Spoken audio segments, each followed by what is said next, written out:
Hi friends, দেখো কি রান্না করব তোমাদের সামনে নিয়ে এলাম। দেখো আজকে শোল মাছের কালিয়া রান্না করব। শোল মাছের কালিয়া রান্না করার জন্য মাছটাকে নুন হলুদ মাখিয়ে নিয়েছি দেখো। আর এখানে দেখো গোটা জিরে তেজপাতা ফোড়ন দেবো। আর এখানে একটা মশলার পেস্ট তৈরি করে নিয়েছি। এতে আছে ধনে জিরের গুঁড়ো, আদা বাটা, পরিমাণ মতো হলুদ, আর স্বাদ মতো নুন আর গরম মশলা, এই দিয়ে পেস্টটা আমি রেডি করেছি। আর এখানে দেখো টমেটো কেটে নিয়েছি, আলু কেটে নিয়েছি। এইটা দিয়ে শোল মাছের ডালনা রান্না করব।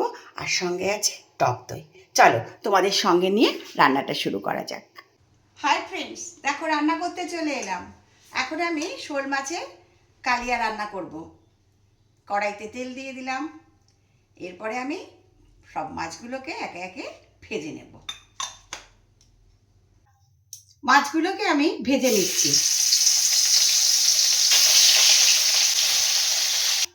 আমার আলু আর মাছগুলোকে না ভাজা হয়ে গেছে, বুঝলে। ফোড়নে আমি গোটা জিরে আর তেজপাতা দিলাম, আর তার সঙ্গে আমি দিলাম কাঁচা লঙ্কা। টমেটোটা আমার ভাজা হয়ে গেছে। এর মধ্যে আমি দিয়ে দিলাম মশলার পেস্টটা। এবারে আমি এটাকে ভালো করে কষিয়ে নেব। মশলাটা থেকে আমার তেল ছেড়ে দিয়েছে। এবারে আমি এর মধ্যে জল দিয়ে দেব। এই যে আমি আলু আর মাছগুলো সব ভেজে রেখেছি, এগুলোকে আমি এর মধ্যে দিয়ে দেব।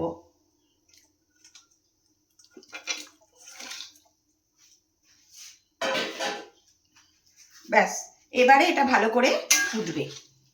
শোল মাছের কালিয়া তোমরা কারা কারা এইভাবে রান্না করো বন্ধুরা? খুব সুন্দর হয়। আর আমার এই শোল মাছের কালিয়া অলমোস্ট ডান। এবার আমি এটাকে সার্ভ করে দেব। কেমন হয়েছে অবশ্যই কিন্তু তোমরা বলবে। শোল মাছের কালিয়া রান্না করে আমি বাটিতে সার্ভ করে দিয়েছি।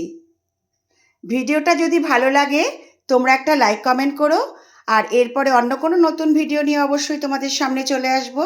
ভালোবাসা নিয়েও টাটা।